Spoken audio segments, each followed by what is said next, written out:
Look, it was only going to be so long before we're all like, Caitlin Clark's got to be back.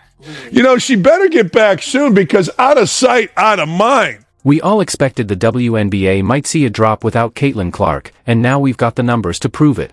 The latest TV ratings are in, and the decline is hard to ignore. If anyone still doubted the impact Caitlin has on the league, this should put that to rest, but in the opposite direction, while casual fans are watching viral clips of Angel Reese missing layups, they're not actually watching the games. Ratings have taken a serious dip, and it's starting to feel like the league, and the players, are entering a critical moment. There were early signs of trouble, but now things are clearly slipping. The WNBA is facing a tough reality check, especially for players who thought they held all the cards heading into the next collective bargaining talks. The momentum Caitlin brought isn't just hype, it's real, and without her, the difference is glaring now. With breaking news about Caitlin Clark's return, which I'll explain in this video, the contrast is about to become even more obvious. We're about to witness a turning point, and once it happens, there's no going back. Let's dive into what this all means. But first, if you're excited about Caitlin's return, give this video a like and hit subscribe for the latest on her, the Indiana Fever, and all things WNBA. Oh wow, as is not good. The initial shock of Caitlin Clark's injury has started to fade, but her absence is still being felt, and it's been a bit of a roller coaster for the Indiana Fever.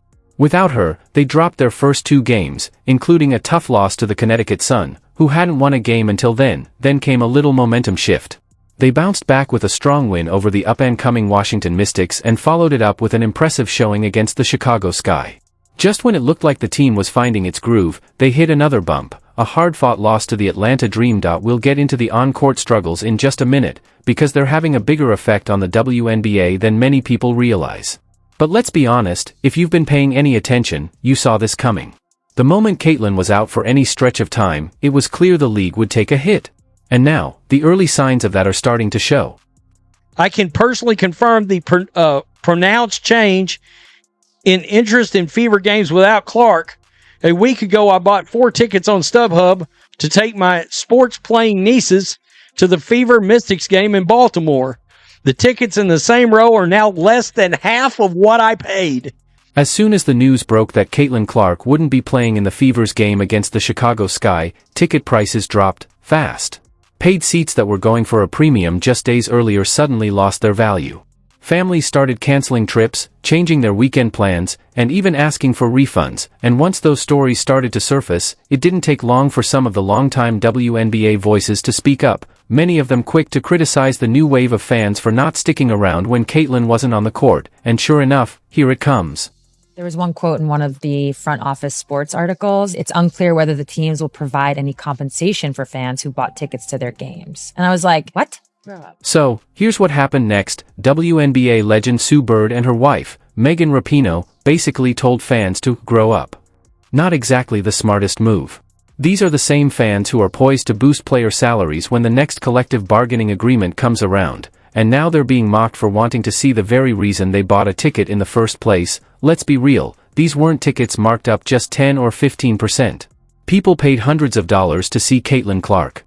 And once she was ruled out, some of those same seats were being resold for under $10. That's not just a price drop, that's a total collapse. It's like buying a ticket to see Harry Styles, then being told, actually, Kyle from accounting will be doing some covers.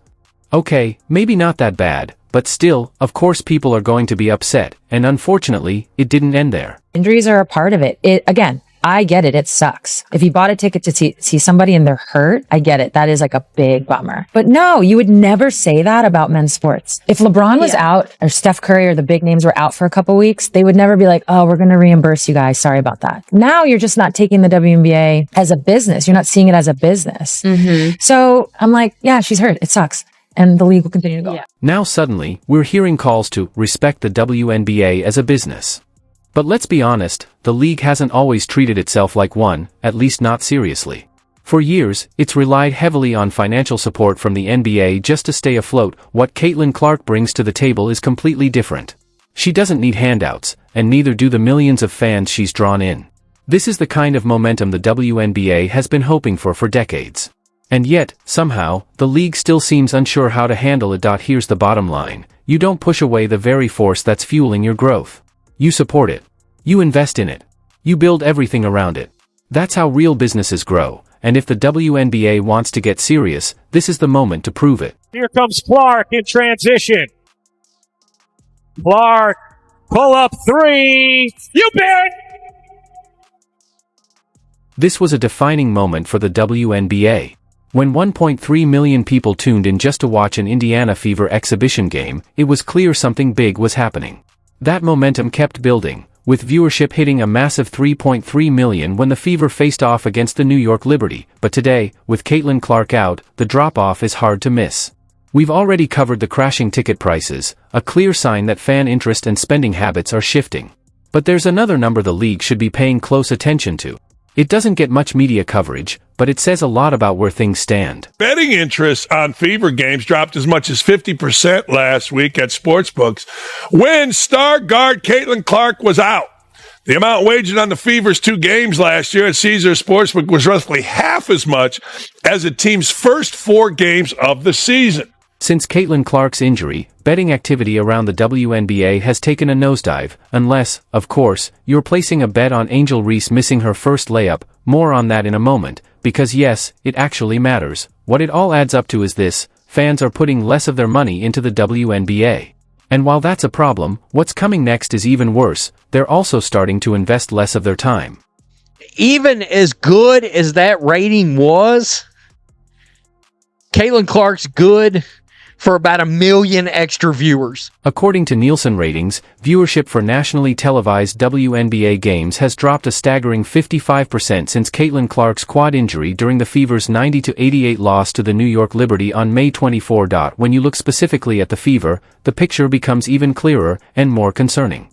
Since Clark was ruled out, nationally televised Fever games have lost 53% of their audience. Before the injury, they were averaging around 1.8 million viewers. Now, just 847,000. That's not a dip, that's a freefall. To be fair, games airing on major networks like CBS are still drawing solid numbers from Fever fans. But the overall trend? It's hard to ignore. And a lot of people thought, well, nobody's going to support the Fever now that Caitlin Clark's not there, blah, blah, blah, blah, blah. These new fans aren't helping because they're not tuning in for games if Caitlin Clark's not involved. No horseshit. That officially dispels that myth. The Fever vs. Sky game still pulled in a solid 1.92 million viewers, which, on paper, sounds impressive. But here's the catch. Their previous matchup, with Caitlin Clark in the lineup, brought in 2.7 million. And this game had all the ingredients for a ratings hit: tension, drama, and leftover heat from their fiery season opener. In that first meeting, Angel Reese got visibly frustrated after a foul, likely because it meant she actually had to finish an easy shot, and we all know how that usually turns out. What followed was 10 straight days of media frenzy, headlines, heated debates, even formal investigations. So just imagine how big this rematch could have been if Caitlin had played. It might have broken records. Instead, the ratings bump that Caitlin brought to the league is fading fast. And the WNBA has every reason to be worried, especially because the other young star we just mentioned? She's not exactly lighting it up. Yeah. Angel Reese is actually an embarrassment for women's basketball. She is so unskilled. There are so many laughable videos. She's become a meme and a punchline, and people keep trying to run her out there like she's the best and the brightest. At some point, enough is going to be enough, and you'd think these girls would wise up and be like, this woman's actually a problem for us. She diminishes the game. Caitlin Clark elevates the game. The league isn't just missing out on a boost from Angel Reese, it's actually going backward. They keep pushing her as a star, and the media follows along, hyping her up at every chance. One of the clearest examples came from CBS Sports. They shared highlights from her game against the Fever, but here's the catch. There were only 2 scoring plays to pick from, and they posted both. Point 1 was just an uncontested layup. And somehow, they captioned it like it was a big deal, making it look easy. And then there's this. Yesterday afternoon, BET announced that they were honoring Angel Reese with their Sportswoman of the Year award. The announcement itself was enough to cause confusion, but the confusion was magnified when people realized it was the 3rd consecutive year that Angel Reese was given this award. Recently, Angel Reese was named BET's Sportswoman of the Year, beating out Asia Wilson, who's a 3-time MVP and 2-time WNBA champion. People online were stunned. Many thought there was a mistake. To be clear, this isn't a knock on Angel herself. But the constant push to make her a superstar, despite obvious gaps in her game, is causing more harm than good. Every time she misses a simple layup, the clip goes viral. And every time the media overhypes a basic play, fans notice and call it out. Sure, it gets attention on social media. But it's not turning into more ticket sales or TV viewers. Definitely not anywhere close to what Caitlin Clark brings. If anything, it's holding the league back, and even Angel herself, who might do better with less pressure and more time to develop her skills, because here's the truth, performance on the court matters. When expectations are high but players don't deliver, casual fans start to lose interest. And we might already be seeing that with the Fever. Wow, the Indiana Fever are just not fun to watch without Caitlin Clark. The Indiana Fever season so far has been a mix of ups and downs. There have been some bright moments, but plenty of struggles too. What's got fans worried is one clear thing: the team isn't playing the kind of basketball that made people fall in love with them. The biggest complaint: the pace has slowed way down. Their movement and transition offense have taken a noticeable hit. And for a team built around Caitlin Clark's fast tempo and playmaking, that's a serious problem. They have played with no speed whatsoever.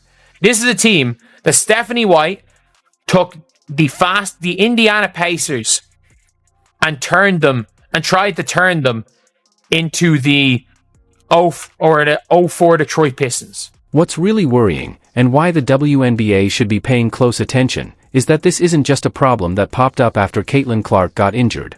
The Fever were already playing a slow, stagnant style even when she was on the court. Now, fans and analysts are asking tough questions about head coach Stephanie White, the team system, and whether this roster is even built to support the fast, exciting style that Caitlin thrives in. If this is the direction they're heading, whether Caitlin's playing or not, it's a problem not just for Indiana, but for the whole league.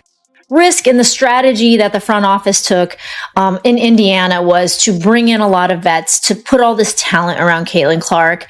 But really, like, what was so fun about watching the Indiana Fever last year was their run and gun, fast pace, like just drive the ball to the basket. And they are not doing that now. There's no doubt Indiana has a lot to work on. And while Caitlin Clark won't fix everything, her return can't come soon enough. She brings the excitement, the energy, and the fast pace, plus, from what we've seen, she brings wins. The WNBA needs a Fever team that's fun to watch and winning games if it wants to keep the momentum going. And with this being a critical year for the league's collective bargaining agreement, Caitlin's absence feels like a major setback. All the owners have to do is say, what if she gets injured again? It's like, we are not committing to this because she can get injured again. If she gets injured again, it's over. This drop in ratings without Caitlin Clark seriously hurts the WNBA's negotiating position. No matter what's said in public, no matter how much Sue Bird complains about the fans, or how many times people say the WNBA was great before, and no matter how many BET Awards Angel Reese wins, everyone knows who's really driving the demand. There's no hiding it anymore. Caitlin Clark isn't just a star, she's the engine. And without her, everything slows down. I need to get in the field. You need to come to the meetings. I gotta get in the meetings because I'm hearing like, yeah, they don't give us, if y'all don't give us what we want, like, we sitting out. That's a possibility for real. Yeah. That leverage Angel Nefsa and Brittany Griner keep talking about? It's not theirs, it belongs to Caitlin Clark. And right now, with her off the court, it's gone, the numbers aren't there. Ratings are dropping, the excitement is fading, and the negotiating power players hoped for in the next collective bargaining agreement is slipping away, and that's the real shame, because this season actually has some great storylines. We're recording one of the big pickups in the expansion draft. First off, credit where it's due, the Las Vegas Aces are a genuinely exciting team to watch. They play fast, they bring plenty of personality, and most importantly, they're selling out games in a full-size NBA arena. That's a big deal, especially compared to places like Atlanta, where the venue feels more like a crowded food court at a shopping mall than a professional basketball arena. And then there are the rookies, bringing fresh energy and new life to the league. What do we talk about? If you're going to be a successful sports league, you got to bring in the casual fan. I mean, that old WNBA fandom loves to brag, oh, we was here and we was watching these athletes and blah, blah, blah. Nobody cares. If you can't get the casual fan, your league is a failure. Because you got to have something that pulls that viewer in. This is exactly what you want: fresh talent, exciting games, and real energy growing around the league. But even with all that, you still need a catalyst. Someone who shines bright enough to attract casual fans, grab media headlines, bring in sponsors, and draw national attention, and right now, without Caitlin Clark, that spark is missing. You know, we changed a little bit of what we did on offense when I was out, just certain actions that we had to be more intentional in, just because, you know, we didn't play out pick and roll as much, because that's what I like to do. And, you know, some of my teammates, that's not their best strength. They have other strengths, so playing to those strengths more. This is something a lot of the old guard just won't admit. Caitlin Clark brings attention to everyone. She pulls in the viewers, the headlines, the curiosity. And when the rest of the product is solid, fans stick around and get more invested in the league. That's how it works. It's a process, and yes, it takes time. Now, here's the good news, she's back. Caitlin has officially been cleared to play, and the timing couldn't be better. She's returning against the New York Liberty, the same team she last faced in a game that drew 3.3 million viewers. We all saw how the ratings dropped after that. The Liberty are one of the league's best teams, and the Fever nearly beat them last time, even with a limited Caitlin. Since then, the Fever have struggled, even losing to some of the league's weakest teams. But now, with a fully healthy Caitlin Clark back on the court, they have a real chance to show the WNBA and the world what this team can do, and it's not just about Caitlin's return. We're going to see a more confident, more connected Fever team, and one that's a lot more fun to watch. Caitlin herself said they adjusted the offense while she was out, playing more to the strengths of her teammates. For example, they didn't run the pick and roll as much, something she loves to do, because some players don't excel at it.